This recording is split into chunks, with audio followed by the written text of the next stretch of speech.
Hi guys, welcome to day one of the 5-day detox and carb cravings. I'm so excited that you decided to sign up for this because it's such a game-changing challenge. It has been for me, so I'm certain that it will be for you too. You know, when I talk to new clients, existing clients, or even followers from social media, one of the biggest issues they have and one of the biggest roadblocks is intense cravings that make them want to go for chips, chocolate, cookies, or whatever it is that you crave at nighttime. So I decided to put together this 5-day detox to help you realize that the carb cravings you're experiencing, they're not necessarily only to be fought with willpower. It's not necessary to use willpower every night or every afternoon to get rid of them. In fact, willpower will never win because it's up against hormones and it's up against blood sugar, two very powerful forces. So this detox is really designed to show you that the foods you eat and the daily habits that you have actually have a huge impact on your carb cravings. By the end of these 5 days, you're going to have a huge understanding of what causes the cravings and how to feel better every day. I think that sounds super exciting and I can't wait for you to get started. Now we are on day one. And day one, as you know from your manual, is all about breakfast because breakfast is one of the most important meals of the day. It sets you up to have steady, stable blood sugar later on, if done right, or it can set you up to experience a blood sugar roller coaster throughout the day, which translates into fatigue, carb cravings, and moodiness. So your challenge today was to pick one of the breakfast options that I provided to you in the manual. And there are a couple of different options so that even if you have sensitivities or dislikes, you should be able to pick at least one. As options, you have smoothies, you have a chia pudding, and you have an eggs and avocado breakfast. The common thing with all of those breakfasts is that they are fat and protein based and have very little carbohydrate content. So I don't want to get too sciencey or too macronutrient based here because that's not what this is all about. This is a challenge to end carb cravings, but I do want to give you a little bit of background so you understand what's going on in your body. Okay, so all food is made up of 3 macronutrients: fat, protein, or carbs. And foods are either one of these or a combination of these. The macros are used for different things in our bodies as well. It's really important that we understand exactly what they're used for to be able to pick the right foods to balance our blood sugar and get rid of those unwanted cravings.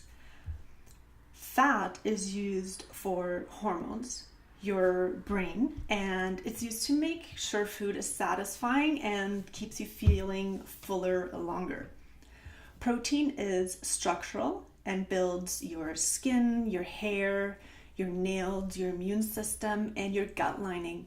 And it's also really important for metabolism. Carbohydrates break down into quick energy, so they basically digest into sugar, which is the easiest thing your body can use for energy. So if you keep those 3 things in mind, that will help you when you're looking at macros going forward.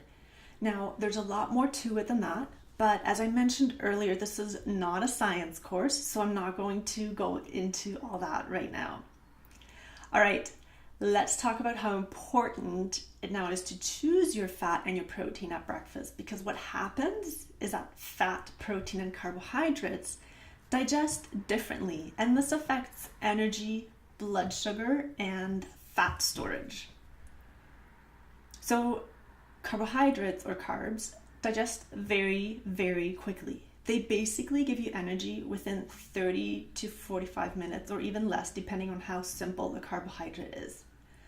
Protein takes a little longer, say 2 to 3 hours, and fat takes the longest to digest at, say, 3 to 4 hours, okay? So I'm going to run through a little scenario for you to help you picture it. Let's say you have a carbohydrate-based breakfast, like a piece of toast with jam, or a bowl of oatmeal, or a bowl of cereal with milk. Those are some pretty classic breakfasts, right? Or even a fruit smoothie with yogurt and juice. Pretty classic, run-of-the-mill breakfast options. What happens is that your body digests that whole breakfast really quickly, and pretty much all at once, meaning all of the sugar that those carbohydrates break down into hit your bloodstream all at once.